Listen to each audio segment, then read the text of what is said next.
Mboten sanes dijamin namung Kakang Semar pribadi, Kakang Semar piyambak. Monggo kula aturi naliti dhateng kawontenan panjenengan.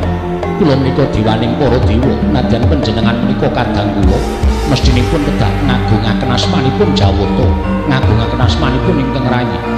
Dipun prisami kawula semanten kathahipun teka Kakang Semar mboten ngatonaken anggenjengan dika ngajeni dhateng diwaning para dewa. Panjenengan boten purun nyembah kaliyan Bathara Guru, panjenengan boten purun ginakaken tata krama. Menawi Kakang Semar kersa nyembah kaliyan Bathara Guru, kersa ginakaken tata krama kaliyan pun Bathara Guru, kula badhe maringi kajeng Dewandaru, Koen Jayandaru, lawan Panakawan Bagong Kakang Semar.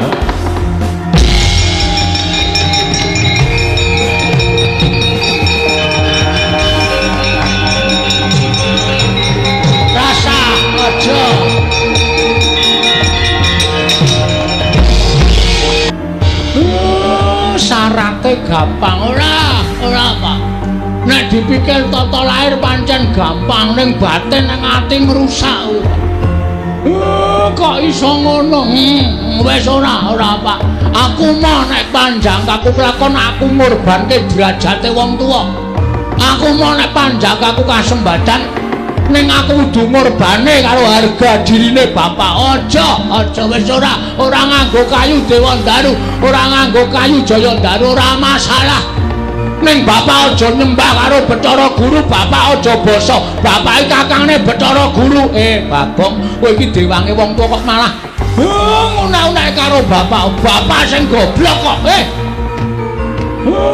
Ngunakke bapakne goblok. Aku ngene iki nglabuhi karo kowe. Aku ora butuh tok labuhi. Nek bapak kudu ngasorake derajate bapak. Nek ngono nggonmu mbangun papan iki mengko ora kelakon. Kelakon. Aja kuwatir. Carane piye? Wis rasa nembung Bathara Guru kok tak munggane kayangan tak colonge, Pak. Aku nek kon nyolong kowe sregep aja kok nyolong kayu. Wingi nggawa komputer loro ora konangan aku. Pancen kowe wong edan. Gong iki Bathara Guru lho, ora kaya ngono sak penake dhewe, Gong. Engko ndak malah papan dunungmu pring apus kene dilebur karo Bathara Guru cilaka. Dilebur kaya jeneng. Kene iki nggone dilebur. Nuwun sewu Bathara Guru. Iya, Bagong kepiye? Kita arep ngopo? Kita arep matur karo ulun. Iya menah iki. Matur apa kita? Ngene. Ulun kudune ngerti. Semar iki kakang kita. Piye ya iki ya, Truk? Wis biasa wae to, iki omongnya biasa wae malah.